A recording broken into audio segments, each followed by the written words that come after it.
Hello and welcome to episode 4. Numero 4 of the Naked Wine Podcast. Yes. Remington and Kendra. It's us. Today we are going to do something new. We want to start a series called Wine Shop Series. Our Wine Shop Series. Yeah. Super excited about this, actually. Yeah, and we Very basically want to highlight and focus on our different amazing, wonderful wine stores here in West LA. In West LA, in have Los natural Angeles. wine. All of Los Angeles. Sure, in all of Los Angeles that have fantastic natural wine selections and that are really into that because that's what we're into. So these may be wine shops that are more classic and have started to stock more natural wines and organic wines, or these may be 100% on the natty train. You walk in there, the guy's super hipster, talking to you about dirt and the grapes and all this jazz. So everything in between, but if you can find natural wine, we're going to talk about it. We are going to point you in the right direction. And also, it's National Drink Wine Day. This is crazy. It's February 18th. February 18th, 2021. We happen to be taping today on National. So first, cheers. This is going to be in the future for you guys, but cheers anyways. We are filming this on National Drink Wine Day, so that is what we will do. Cheers, babe. Woohoo. So we are drinking a wine which has to do with the wine shop that we are going to talk about today in this episode. And exciting, we're also going to do our very first interview. First interview. A lot of firsts. This is our first National Drink Wine Day together. This is our first interview, our first episode of the Wine Shop series. Yep. So we'll let, that'll kind of be the trend is we'll always, source some wine from the wine shop. Of course. That we'll be talking about and interviewing. So we'll kind of let, that person tell us a little bit more and share their way in-depth knowledge about the producer and the exact wine, but we can tell you a little bit about it. Let's talk about it. Well, first of all, the first wine shop that we are going to highlight is who are we talking about? Called Uncorked Wine Shops. Uncorked Wine Shops. They have a shop in Hermosa Beach and a shop in Manhattan Beach. 2 wine shops. Super cute, very classic wine stores, but they are also growing their natural wine selection and are very passionate about it. And today we are going to be interviewing Jeff, which is very exciting. Jeff, he is a co-founder of the Uncorked Wine Shops. We'll let him, share his story with us so we can learn a little bit more about Jeff. But he's a busy guy. He's doing a lot, and this is the world of COVID, owning a wine shop and being in the wine industry in general. We walked in there earlier today, sourced this. He's got a live virtual tasting going on. He's got an interview with the coolest, newest kids on the block, the Naked Wine Podcast. Totally. So we're really excited. Remington is gonna bring him on board, and I'll maybe just chat a little bit about how I bumped into Jeff. So Remington lives in Venice Beach. I used to live in Venice for about 4 years. Love Venice. Always gonna be a Venice girl at heart, but I also am super loving Hermosa Beach. It is very cool. And one of my first things on my to-do, of course, was I have to find my go-to local wine spot. And for me, that was Uncorked in Hermosa Beach. They've got a natural wine selection, and I instantly joined their organic wine club membership. And I'm really excited. So I bumped into Jeff at our little local corner store down the street, and we just got to chatting, told him that Remington and I started our little cast together, and he's super down. He's very passionate about natural wine. He's got some really fun endeavors in that natural wine area that he's going to talk to us about. So is he ready, Remy? We're getting Jeff on the line here. Great. I'm so excited. This is what interviewing. Hey, Jeff. Oh. Hey. Hello. Thank you so much for joining us. Absolutely my pleasure. Fantastic. Well, welcome to our episode 4. And this is super exciting because you are the first guest that we've had on the show. And we're so grateful that you're here and down to chat with us. Episode 4. That was the first Star Wars. Oh, my God. the best Star Wars. Episode 4 and 5. And as we alerted you earlier in the shop today, it's National Drink Wine Day. So it's, all the more reason. Oh, I've had a few sips of wine. I just got off a Zoom with the South Bay Bicycle Coalition and the Russian River Winery. So really cool. three wines. amazing. Well, you're on our level now. We may have imbibed a little bit beforehand as well. So Totally. Right on. Well, should we talk about the wine that we're drinking first, and then we'll yeah, dive into our we wanted to questions? intro the wine that we got at your shop today, and then we can talk a little bit more about your story and kind of break down why we got you on the pod today. But can you tell us a little bit, if you remember, we got that Corino wine from Piedmont, Italy, to 2016 Achille. Yeah. So Enzo Corino. What can I say about the guy? He is pretty hallowed when it comes to natural winemaking. In Italy, he's revered for the Metodo Corino, and that is his natural approach to the winemaking process. Without being really precise about him, and just to say that he uses all the biodiversity available to him in his vineyards, an organic winemaking process. There's extremely minimal intervention. Love that. Yeah. And he uses the flora and fauna that are around the vineyards, and also animals to help manage. Wow. So it's truly there's farming different. in like So there's different things like insects that manage other insects. Spiders eat flies, and okay. flies. Other things pollinate. Of course, wine. Of course, wine grapes don't need pollination, but the different plants that help overgrow or react with something else that shouldn't be growing, that kind of thing. It's all natural, and that's all been learned over decades and centuries of farming. Wow. And so that's all what Metodo Corino is about. And also with biodynamic, with the lunar clock, and also the polarity of the earth. There's a lot of things that go on with biodynamic farming is definitely a can of worms in and of itself that you can dive into, but it sounds like he's totally it's super intense to think about. Yeah, he's totally embodying that though in his farming, which we're here for. We love that. Generally I kind of find it's you can't say for certain that a biodynamically farmed wine will always be better, but I think there's something to be said that the winemakers generally in the field a lot more, tending to his grapes, and just being a lot more precise and involved. So generally you get a nice product at the end of the day. No, absolutely. You do. And, there's a signature on style with the wines. When you get certain kind of wines, pardon me, I'm just getting my situated home here. That's all right, Jeff. No worries at all. Anyways, there can be misnomers about the wine, especially based on how you're tasting it or how you're experiencing it. Yeah. Well, some tasting notes from Remington and I. Yeah, these are not so expert tasting notes that we kind of picked up. We already opened this up and had a sneak peek glass before we hopped on with you. Did you let it open a little bit? We love it. Yeah, we did let it open. We did. Jeff did suggest to let this breathe a little bit. I remember you had said earlier that it was great for days. Oftentimes you open wine and you feel like you have to drink the entire bottle in one night, or it'll be vinegar by the next day. Well, because it's going to oxidize, Yeah. Yeah. Oh. Yeah.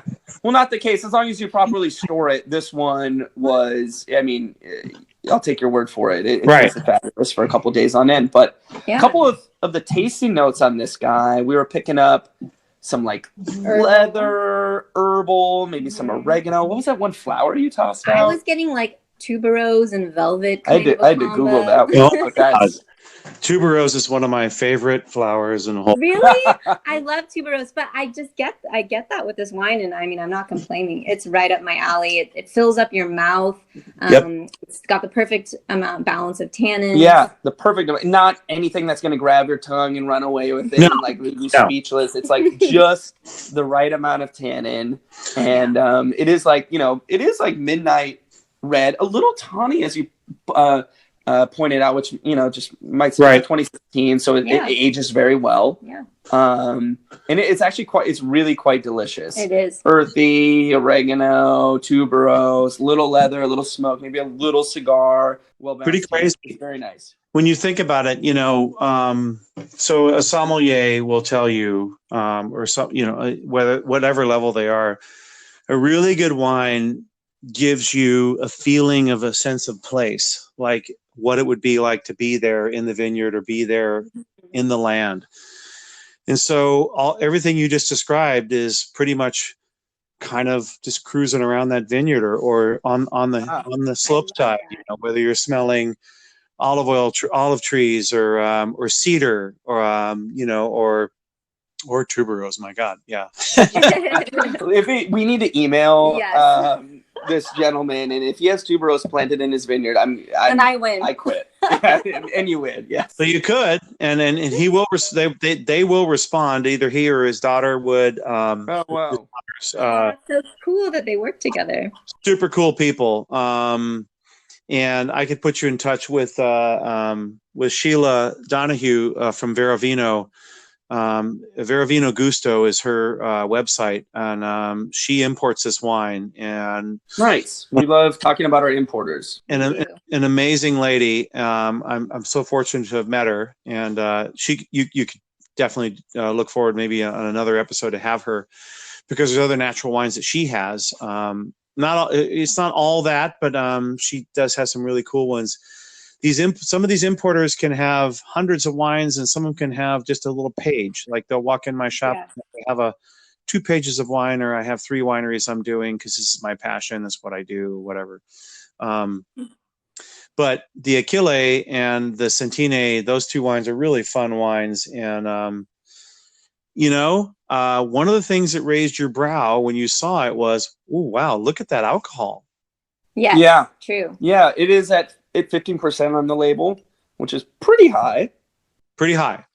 Very high for Italy. I mean, when you think about really fine Nebiollo variety, whether it's this Langhe Nebiollo from Piemonte or whether it's a full Barolo or a Barbaresco, you're not going to find, it's not going to be 15%. Mm-hmm. So this guy is the real deal, and he's just going to, each vintage is going to, it's 15, if it's 14.1, if it's, 13.8, whatever it is, he's going to tell you on the label each time. And that's what it is, but you taste no heat of alcohol. No, you really don't. It's very smooth. I mean, I generally shy away from super high alcohol wines, but me too. You don't taste the heat at all on this. It's beautifully balanced. Yeah.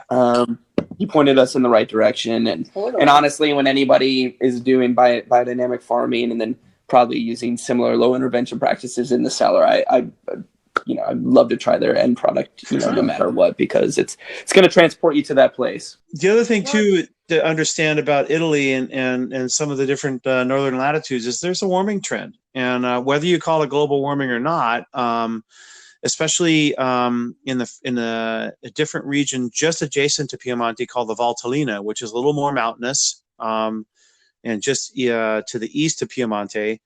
North central is still below northern Italy in the Dolomites, but Valtellina produces Nebiollo, and typically they'll release wines that have aged for a minimum of 5 years in bottle.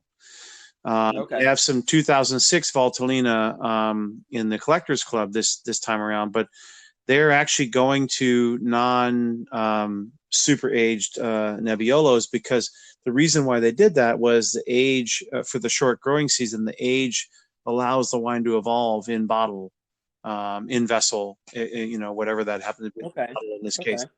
So they're actually changing that to reduce the time of age, just because of the warming trends that are going on in different parts of the world. So tell us how that coordinates: warming trend, warming weather, and not aging the wine in the vessel.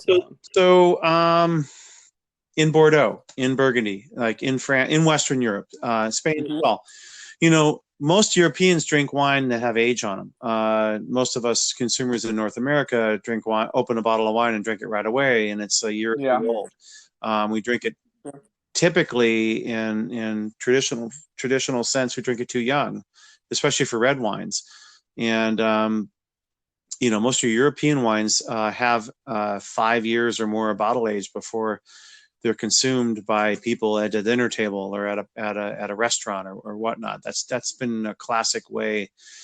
But the other reason why that happens is because there's much in as you go north on latitude, the growing season is much shorter, right? So think of in Bordeaux is in the same latitude as Washington State, and Okay. the Eastern Washington Desert gets some really good warm growing season, but it's not that long, and Yeah, it really isn't. so much to play with when you have your grapes and when you're harvesting them, and whatever bricks they get to, which is the measurement, the heat measurement for conversion to sugar and alcohol. Yep. So what happens is when they bottle and create the juice and they bottle the wine so it ferments, it needs time. That's why Bordeaux's can age for anywhere from 15 to 50 years, depending on what it is and how it's made. That's one of the main reasons. And it holds true for high-end Spanish wines, especially from the Rioja region, which is the northern Spain area, and also northern Italy, which is, from primarily Nebiollo, but east of there in Friuli and Veneto, you get some high alcohol wines, especially with Amarones and Valpolicellas, but they do age really well, and you don't taste the alcohol because of the way they're handled. But further north, there's Bordeaux varietals outside, not even in Tuscany, but up in northern Italy, like Cabernet and Cab Franc and Merlot. Fabulous wines, but they need time in bottle. They need 5 to 10 years bottle age, and they become amazing. They're a little spendy, but they're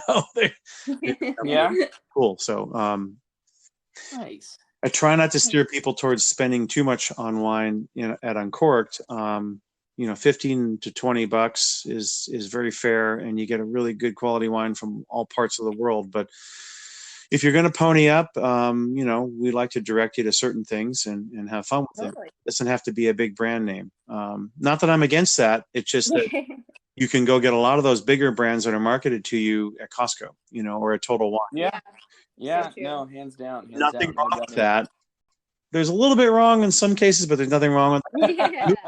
And in our minds, in the Natural Wine podcast, repping natural wine, there's totally. I'm not gonna go wine geek and stand on the soapbox and say, don't ever, don't do this, because it's all yeah. You don't want to be that guy in downtown Hermosa Beach. The truth is, and you do see, especially like dry farm wines might do it. It's another big natural wine purveyor for Wine Club, but there's a lot of sugar and a lot of of to mandate and do large production wines. So you tell people, be careful. You get a headache, you wonder why you're hungover the next day. Well, I don't want to say names. It's probably not the sulfites. It's probably the extra sugar, or just the high alcohol name brand. But there's a reason, why that wine is 10 stacks high right as you walk in the front door at Vaughn's in Hermosa Beach. It's not to say it's bad. It's just that it might not be the best for your body for who you are. Hey, amen. Yeah, that was so well put. Well put. Well, Jeff, we would love to dive in more about your story and my story. Oh boy. Yeah. How you got into wine? 10 years ago, Uncorked started. My girlfriend at the time, Kathleen Knoll, who's my wife for the last 5 years, said I would open a wine shop. And you know so much about wine, you love food. And I'm like, yeah, but I never wanted to open a wine shop. So location was too good to pass up that was available on the corner up here in Monterey, and it was a wine shop, and a couple ladies that owned it, they were getting ready to move. Their kids were going into college. They would I think both their kids had gone to Maricosta, and so they were moving out, and they were kind of wanting to sell their business. And so we seized the opportunity, and on a wing and a prayer, I ordered a bunch of wines that I thought that I kind of knew and I grew up with and whatever, and brand names in there, but we had fun with it. And but the one thing I knew that we had to do, not knowing anything about the wine business, was we really needed to have a wine club, because we had tasting bar. Yeah. And, you know, you got a of winemakers, you know, winos, because I've gone to tastings at different places in the South Bay, and it was kind of like the usual suspects would show up. You know, like you'd see so and so, and you'd see so. Totally. It's really true. And you guys know, even at, you know, I'm a little bit older than you guys, but forget our age difference. You know that, right? Because you go. You could go to Friends of the Vine, or you would go to Vaughn's tasting, or Bristol Farms, or whatever it was, you know, and you'd see that. And so I just wanted to perpetuate that, but make us a happening, because it was a hot corner, and we can Totally. You have a great potential. Spot there, So we seized the opportunity, and we didn't try to like beat our brains out. Went for it, and hey, look what happened. So it's kind of fun, you know, and yeah, it's so fun. Wow, 10 years ago. And a lot of fun. And I've seen people get engaged, get married, have a kid, buy wine, have another kid, you know, or there'd be one mom, she'd quit the wine club for, you know, the 9 months and then come back, or there'd be another mom that didn't. She just wanted to keep up her wine collection. So it's been really cool. You know, I love that. So on different levels. So is that sort Go of ahead. how you got into the wine industry then? You founded Uncorked 10 years ago. Where was your first like toe dipping besides drinking, you know, some cheap stuff in college when you got into the wine? So it happened in New York City, spending weekends there. I spent a couple years at a prep school having fun, a little too much fun, but my stepfather, God rest his soul, would he loved to have a cocktail and have a nice dinner in New York City at some cool restaurants, and then he'd look at the wine list and order like a serious bottle of wine. So I'm like 16, 17 years old, you know, at that time. The drinking age was only 18 in New York City, so it's easy to kind of not get ID'd. And just having a fantastic bottle of a Bordeaux, whether it was left or right bank, and just smelling it and tasting it, and it was. I tell people, you know, it's an affliction, and you know, I'll be tasting a wine with a rep or a distributor or a winery, and if it's something I really love, you know, like a Bordeaux blend, like a Cabernet blend or something like that, I'm like, oh my God. And this smell is kind of an affliction. I'm like, oh, this is an, you know, and that's, you remember those things. Wine is two things, you know, it's very personal and it's very cultural. So if you tug at some heartstrings with, it doesn't have to be what, it's definitely not what you like. It's, if you're selling wine, or if you're spending time with someone, you know, everybody likes different things. You know, we talk about different things about what we taste and feel like, and it's the same thing like music. When you hear a certain song, it touched you in the 4th grade, and it touched you in the 7th grade. Well, and it touched you when you were 23. You know, something like that. You know, there's a certain thing that happened in your life at that time.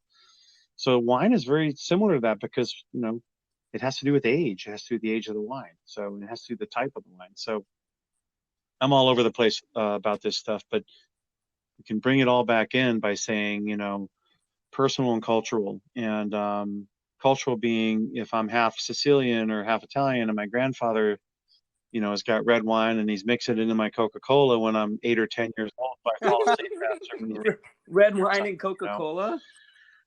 Or I'm having it, you know, with a big beef dish that he made with a sauce, or if I'm, you know, I'm remembering those things. And on that note, so you have a Sicilian last name. The really elegant wine that I had at a super high-end restaurant in New York City, you know, in 1979, and it was a killer Bordeaux. And or if it wasn't to his satisfaction, he'd ask the maitre d' or the manager to come over and go, get me another bottle, because this isn't right. So I learned nuances way back then, but I also learned to appreciate what I liked and appreciate what other people like too. So how do you say you have a Sicilian last name? How do you say your last name? My last name, Bonafede.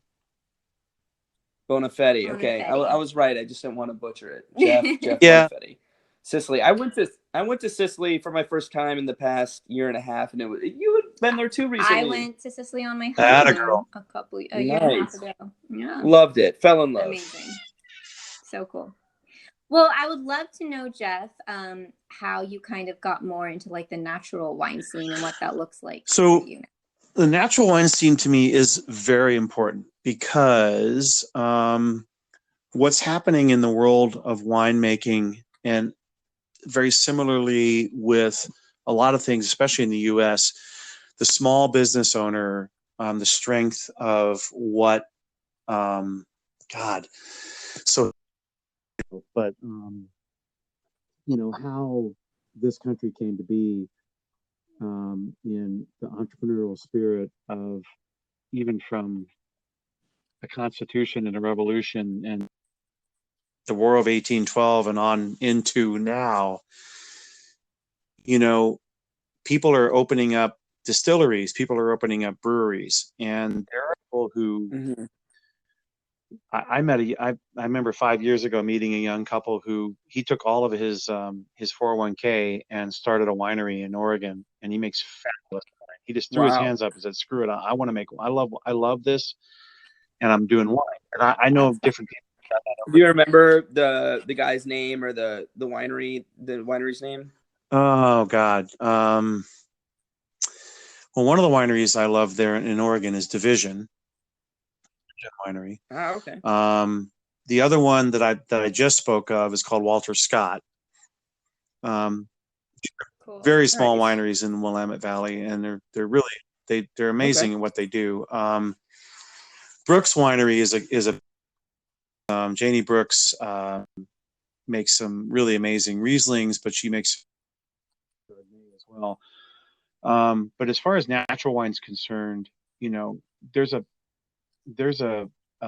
coming back to balance, and natural wine has been made in Europe for decades or centuries, and people don't realize it, especially in the U.S. Yeah, that it's Jesus. It's Jesus. It's you can't irrigate in Europe. You can't turn on sprinklers in your grape fields. You get thrown in jail.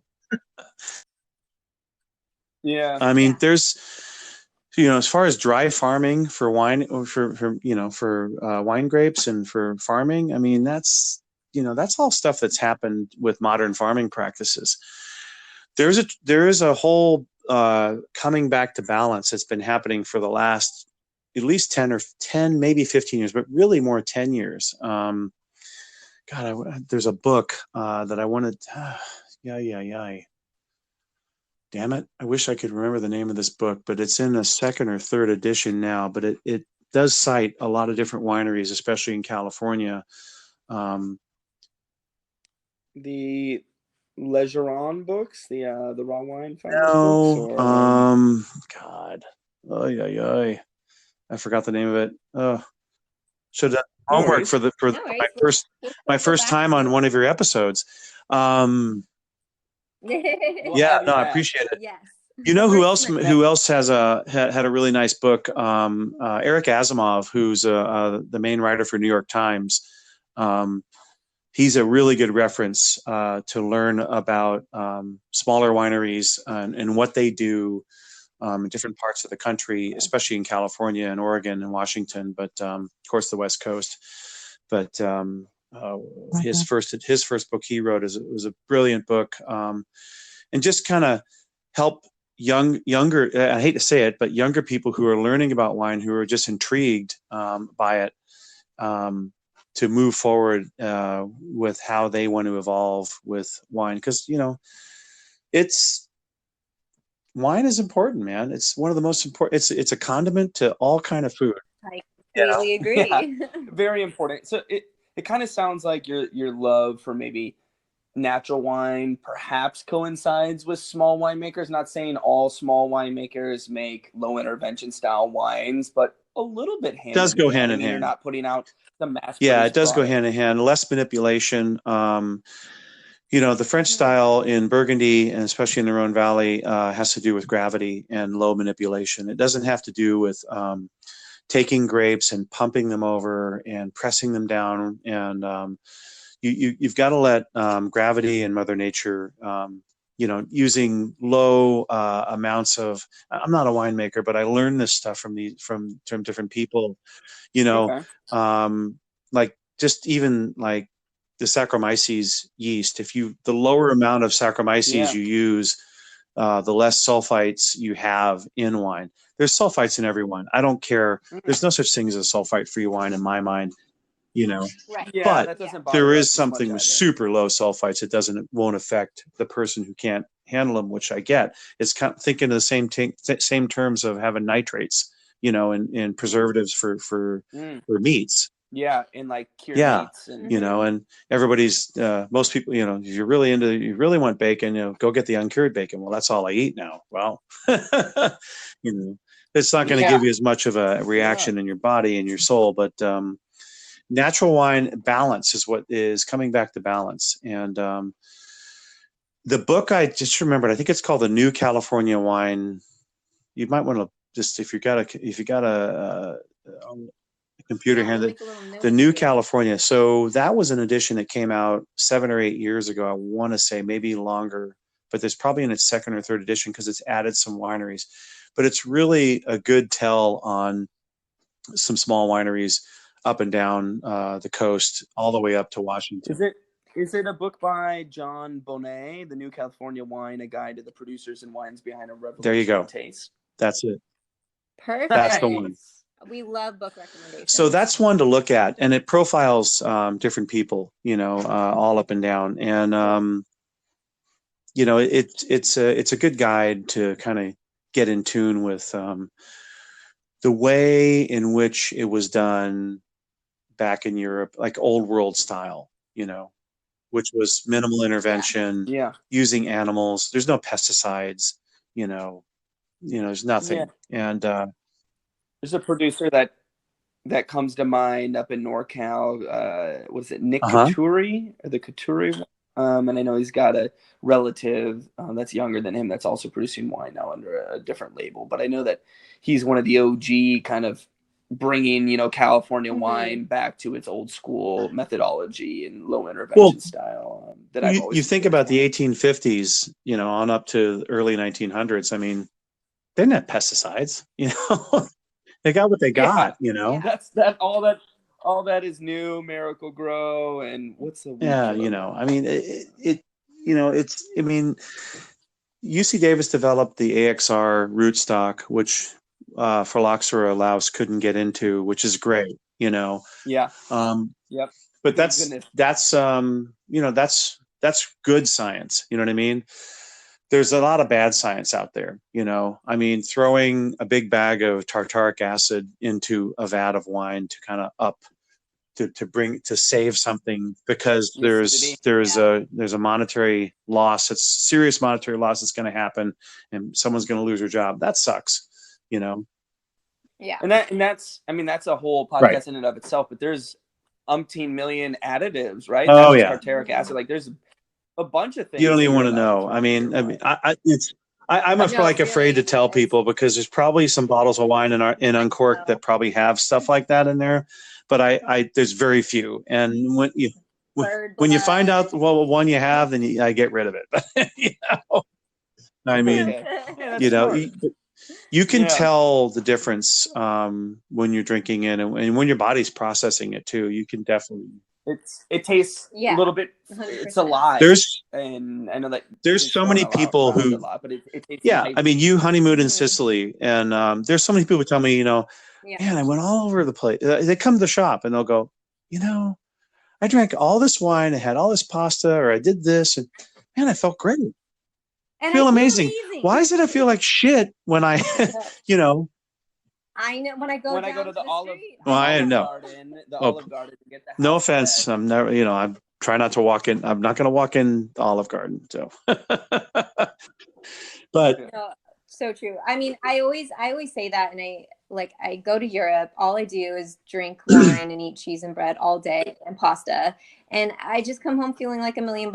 And I know part of that is like you're in a different state of mind, but I really do think it comes down to it's just so clean. Super The clean. fruit in the wine is Oh, so clean. and crazy that you don't gain all this crazy weight either. It's really like, how does I that know. We went. We kind of had a budding. Quick little story time for us. We had our friendship really blossomed on our super impromptu trip to the Andalusia southern region of Spain, and we went to Granada. Oh my God, I love that area.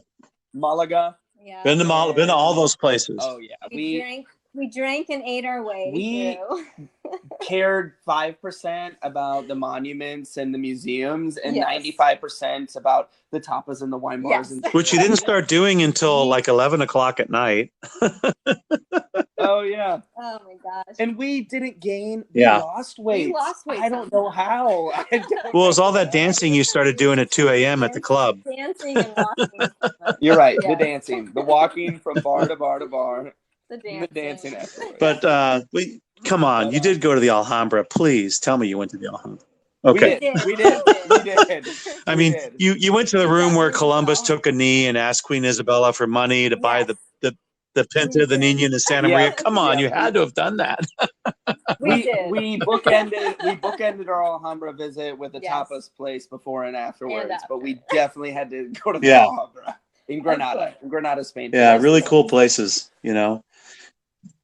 I love it. But well, kind of lastly, I just wanted to touch on one thing, like, you know, natural wine, you know, regardless of whoever's beliefs on it, is kind of like a not newish, but it's very trendy at the moment. So I just wanted to hear if you have consumers in your ear, like bringing more natural wines. Is that changing your inventory? Is that changing like your focus for the shop at all? I just wanted to hear. I mean, it's probably like benefit, you know, because this probably relates to your wine shop owner, and I'm sure there's thousands of wine shop owners across the United States, and maybe especially those in small towns who the natural wine movement is kind of just brand new there, and they're hearing about it here and there. It's not super prominent yet, and they're scared to bring in these in quotes funky, like low intervention wines. Like what I guess, what's your advice, or what's your stance on that, and what are you seeing from consumers in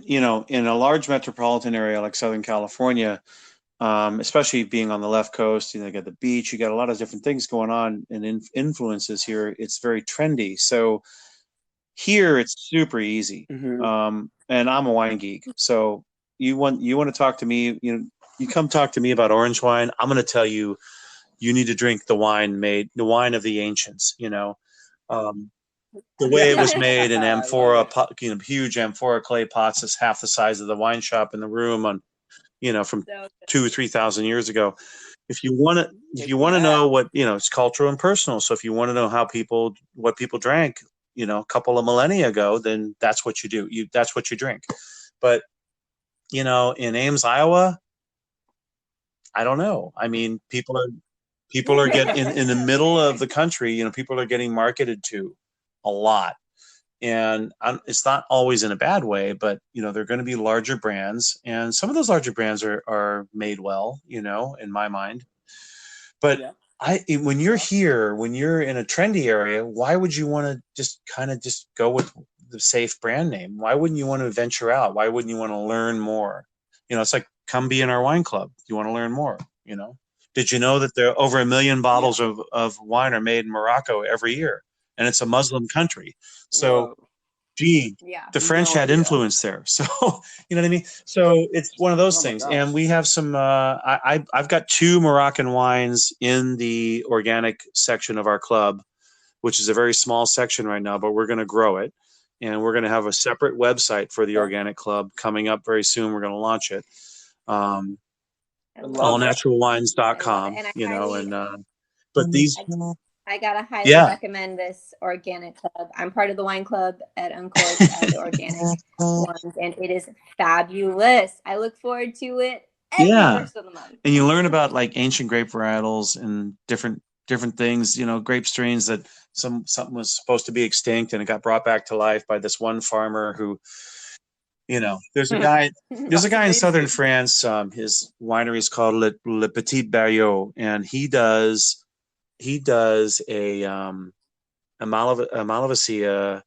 He does a red blend, and his fields. There's no machinery. There's a big horse. It's this big French horse. I forgot. It's like a Clydesdale. I mean, the hooves are like the size of, a small manhole cover. Yeah. And this guy's like, he's about half the size of Andre the Giant, but he's a big French, big thick hands, super cool dude. And his wines are amazing. And there's an importer, who brings these wines in, and he started with his wife. Literally, I met her. She was calling on me 10 years ago, and her and her husband now have a distributor in New York and now in LA, and they're just really flourishing. Nomadic distribution. Yeah. Nomadic. Oh, I love. We love Nomadic. Importing and distributing. They have a killer book of wines. Cool. We love Nomadic. Yeah, we've tasted at some various wine shops. And I've done stuff with Didier and his wife Callie, she's mainly the office, and she's a mom too, because they have a couple kids now. But there's a young gal, beautiful wine geek, Marissa Brown, and she lives in Playa del Rey, and she's been a somm at restaurants, and she's like close to your guys' age. She's a really cool lady, and she's very passionate. And so I'm getting a couple of wines from that. They just got in, and I'm really excited about them. So nice. Yeah. Well, that's amazing. So cool. Well, Jeff, wanted to. I mean, I wish we could talk for hours and hours. I mean, we're gonna have to go off air and stop in and shoot the shit with you, because you're chuck full of knowledge. But like, how can we support you at Uncorked Wine Shops? Tell us and our listeners, where we can find you. We changed since we took over the Manhattan Beach Bacchus location, and going to call it Uncorked. We changed our URL from Uncorked Hermosa to uncorkedwineshops.com. So we have stuff there. You can order there. That was our pivot. We have hundreds of wines online now, which we never even dreamed of having before. But join our wine club and join our organic club, because it's a fun ground floor opportunity. For $40 a month, it's not that big of a deal, and you get a lot of good stuff. So a lot of good benefits. You get discounts in the shop anytime you come in, regardless of any kind of promotion. And you get a free tasting, but we give out a coupon now, like a $10 coupon you can use each month. Yeah. Okay. Oh my gosh, I cannot wait until the days of in-person tastings again at wine shops. I am soon.